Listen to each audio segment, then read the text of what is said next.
In this video, I'm going to show you why we named the Cherokan't the Cherokan't, with this extended cut of the trailer hitch on the 2000 Jeep Cherokee.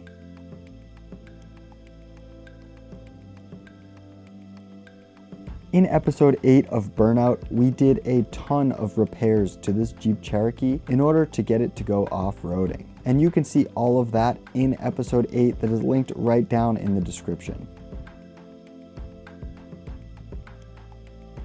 One of those tedious tasks was eliminating the trailer hitch from this car completely. Why, you might ask? Well, the trailer hitch had actually snapped into the unibody part of the car.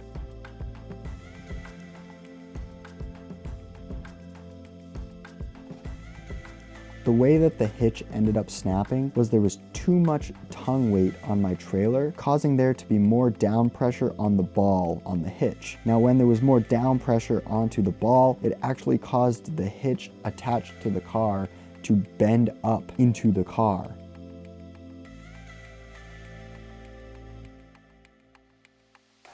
Unfortunately, with this Jeep, it had actually snapped into the unibody frame of the Cherokee. So the hitch itself was pretty much fine. However, where it had mounted to the actual car, that's where the issue occurred.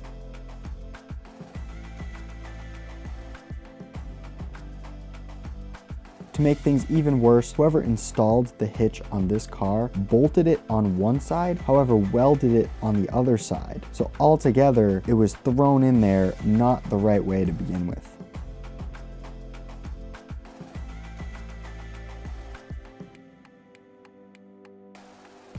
I was now forced with having to cut out this hitch completely so that my gas lines didn't get cut off and so that the hitch didn't just fall off the car. To make the issue even worse, if this had snapped even the slightest bit more, it would have affected the leaf springs that were at the rear of the Jeep. And when your leaf springs essentially have nothing to mount to, then your entire suspension is gone. Thankfully, that didn't happen, and I was able to install new tube steel into the rear part of the Cherokee. Although the unibody frame is slightly curvy and isn't exactly straight, I was able to squeeze up a piece of tubing into each side to not only reinforce the car, but to actually have something to weld to rather than just patching it with more thin unibody metal. At the end of the day, it took hours of cutting this hitch out and getting it to drop, and then cutting the tube steel to the right length to put it in place.